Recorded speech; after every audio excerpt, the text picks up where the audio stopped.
ओम नमः शिवाय। शिवरात्रि को शंकर भगवान की कहानी सुनते हैं। एक साहूकार था, उसके संतान नहीं थी। वे बहुत दुखी रहता था। वह भगवान शंकर की पूजा पाठ, अभिषेक, महामृत्युंजय का जप, वह शिव पुराण आदि करता रहता था। एक दिन पार्वती जी ने कहा कि भगवान ये सेठानी दोनों विधि विधान से हमारी पूजा पाठ आराधना करते हैं, हमें इनका दुख दूर करना चाहिए। भगवान ने कहा इनके कोई संतान नहीं है, अगर संतान देते हैं तो 12 वर्ष की ही होगी। पार्वती जी ने कहा कोई बात नहीं, इनको कोई बांझ तो नहीं कहेगा। दूसरे दिन सेठ सेठानी मंदिर में आए और पूजन किया। भगवान ने कहा हम तुम्हारे इस पूजा पाठ से अति प्रसन्न हैं, मांगो क्या चाहिए। सेठ सेठानी ने कहा हमें संतान चाहिए। तो भगवान ने कहा कि आज से 9वें महीने तुम्हें पुत्र रत्न प्राप्त होगा। दोनों खुश होकर घर आ गए। रात को दोनों सो गए। साहूकार को भगवान ने स्वप्न में कहा कि तुम्हें पुत्र होगा, लेकिन उसकी आयु 12 वर्ष होगी। साहूकार ने सुना तो बहुत दुख हुआ, लेकिन मन में विचार किया कि बाज का नाम तो मिट जाएगा। साहूकार ने यह बात किसी से नहीं कही और सेठानी के 9वें महीने एक सुंदर सा राजकुमार पैदा हुआ। सेठानी बहुत खुश हुई, लेकिन सेठ खुश नहीं था। उसे तो चिंता सताई जा रही थी कि बालक जैसे ही बड़ा होगा एक एक दिन कम होता जाएगा। साहूकार हमेशा उदास रहता। सेठानी पूछती कि अपने घर में बहुत साल बाद बच्चा हुआ है, लेकिन आप खुश होने की बजाय दुखी रहते हो। साहूकार कोई भी बहाना बना देता था। एक दिन सेठानी ने कहा कि तुम चाहो तो इसे तुम्हारे भाई के पास विद्या प्राप्ति के लिए भेज देते हैं। सेठानी थोड़ा दुखी हुई, लेकिन सोचा कि अच्छा है, पढ़ लिख जाएगा। साहूकार ने लड़के को मामा के साथ काशी जी पढ़ने भेज दिया। साहूकार ने मामा जी को ही बताई कि इसकी उम्र सिर्फ 12 साल है, और यह कहा कि इसके जन्मदिन पर शिव अभिषेक करवाना, महामृत्युंजय के पाठ करवाना, व ब्राह्मण भोजन करवाना। मामा जी वह भाग्य रवाना हो गए। पहले के जमाने में पैदल ही जाते थे। रास्ते में कुएं पर दोनों पानी पी रहे थे कि एक बारात आ रही थी। उस बारात में दूल्हा एक आंख से काला था। बारातियों ने देखा कि लड़का बहुत सुंदर है, तो इसकी शादी करवा कर दुल्हन घर ले जाएंगे। उस लड़के से पूछा कि तुम कौन हो, कहाँ से आए हो। उसने बताया मैं साहूकार का बेटा हूँ, काशी जी पढ़ने जा रहा हूँ। उसको कहा कि तुम सोने का टका ले लेना और तुम यह शादी कर लो, तुम काशी जी चले जाना।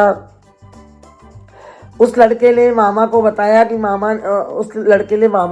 मामा ने कहा क्या फर्क पड़ता है, ये शादी तुम कर लो, एक सोने का टक्का मिल जाएगा। वह कल सुबह अपन जल्दी रवाना हो जाएंगे। अब दूल्हे के पिता ने उस लड़के को घोड़ी पर बिठा दिया और शादी करने चले गए। तोरण पर सभी ने दूल्हे को सराहा और दूल्हा बहुत ही सुंदर है। रात को फेरे होने लगे। फेरों के समय दूल्हे ने चौक से उसकी चुंदड़ी पर लिख दिया कि फेरे वाले के साथ जाएगी तो मैं काशी जी पढ़ने जा रहा हूँ, वापस आऊँगा, तब तक इंतजार करना, और काढ़े के साथ जाएगी तो चली जाना। इन्होंने शादी मुझसे करवाई है। दूल्हा दूसरा है, वह काढ़ा है। शादी हो गई। दोनों मामा भांजा सोने का टका लेकर चले गए। अब सुबह दुल्हन ने उठकर चुंदड़ी से मुंह पोंछा तो उस पर लिखा हुआ था। पढ़कर उसने जाने से मना कर दिया। बारात बिना दुल्हन के ही वापस आ गई। उस लड़की ने कहा कि मेरी शादी हो गई, वह दूल्हा नहीं है, ये तो काढ़ा दूल्हा है। तब वह पियर में रहने लगी। उधर मामा भांजा काशी जी पहुंचे, वहां रहने लगे। थोड़े दिन बाद उसका जन्मदिन आया तो मामा ने शंकर भगवान का दूध से अभिषेक करवाया, पंडितों को भोजन के लिए बुलवाया। अब पंडित लोग भोजन करने बैठे तो उनको खाना परोस दिया गया और भांजा मंदिर के पीछे जाकर सो गया।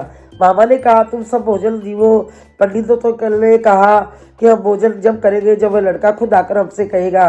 मामा जी ने परिक्रमा में जाकर भांजी को जगाया तो वो मर चुका था। वह घबरा गया। वो सोचने लगा कि अब क्या करे, काफी देर हो गई। पंडित लोग बैठे रहे। उसी समय आकाश मार्ग से शंकर पार्वती जी जा रहे थे। पार्वती जी ने पूछा भगवान ये क्या हो रहा है, पत्तल लगी हुई है, पंडित सब बैठे हैं, खाना नहीं खा रहे हैं। शंकर भगवान ने कहा कि ये यहाँ पर वही साहूकार का बेटा है जिसकी उम्र 12 वर्ष थी, वह मर गया। पंडित जी कह रहे हैं कि वह आकर कहेगा तभी हम खाना खाएंगे। पार्वती जी ने कहा भगवान उसको जिंदा करिए। भगवान ने कहा कि इसकी इतनी ही उम्र थी। पार्वती जी ने कहा कि इसके माता पिता की, इसकी पत्नी की उम्र दो, लेकिन उसको जिंदा करो। भगवान ने उसके माता पिता व पत्नी की घटाकर उसकी उम्र बढ़ा दी। भगवान वहां पर भेष बदल कर आए और पूछा कि क्या हो रहा है। पंडितों ने पूरी बात बताई।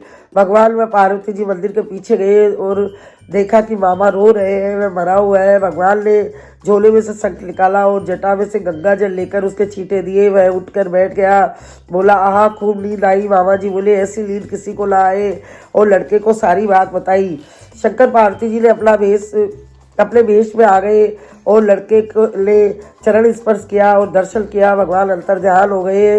वह जल्दी से बाहर आया और स्नान करके सारे पंडितों से माफ़ी मांगी और सबको अपने हाथों से खाना खिलाया। पंडितों ने दोनों हाथों से उसे आशीर्वाद दिया। पंडितों को दक्षिणा देकर विदा किया। उधर लड़के की पढ़ाई पूरी हो गई। मामा जी व भांजा घर के लिए रवाना हुए। रास्ते में उस कुएं की पाड़ पर आकर बैठे और लड़का कुल्ला करने लगा। कई स्त्रियां पानी भर रही थी तो स्त्रियों ने कहा ऐसे कुल्ले कर रहा है जैसे कोई ससुराल में जवाई आया हो। उसने कहा कि आए तो ससुराल ही है। उसकी बात सुनकर एक औरत बोली कि किसके जाना है। लड़के ने बताया कि कोई नाम नहीं जानता हूँ, बस इतना पता है कि कुछ वर्ष पहले एक बारात में काड़ा दूल्हा आया था और शादी मेरे से हुई थी। यह बात सुनकर वह औरत घर गई और अपनी ननद से बताया तो वह बहुत खुश हुई। उसके माता पिता ने उसे गाजे बाजे से बुलाया और खूब खातिरदारी करी। 2-4 दिन रखकर फिर खूब गाजे बाजे से विदा किया। उधर साहूकार ने अपनी पत्नी को सारी बात बता दी थी कि अपना बेटा 12 वर्ष का ही है। वो दोनों रो रो कर अंधे हो गए थे। अब बेटा बहू गाजे बाजे से आ रहे थे तो वो भी गाजे बाजे की आवाज़ सुनकर अटारी पर चढ़कर देखने लगे। उन्होंने देखा कि दोनों की आंखों की ज्योति वापस आ गई। दौड़कर बाहर आए, बेटे बहू से मिले, बहुत खुश हुए। और साहूकार ने पूछा कि ये सब कैसे हुआ, तो मामा जी ने सारी बात बताई। शिव पार्वती जी ने जीवन दान दिया है। सेठ सेठानी व नगरी में के सभी बहुत खुश हुए। हे शंकर भगवान, जैसे साहूकार के बेटे की रक्षा करी, जीवन दान दिया, वैसे सबकी रक्षा करना। कहता ले सुनता ले, उकारो बढ़ता ले, अपने सारे परिवार की रक्षा करना। ये सब साहूकार की भक्ति पूजा पाठ का ही फल था। उन्होंने आजीवन श्री शंकर पार्वती की पूजा अर्चना की थी। शिव पार्वती भगवान सबकी रक्षा करते हैं। बोले शंकर भगवान की जय।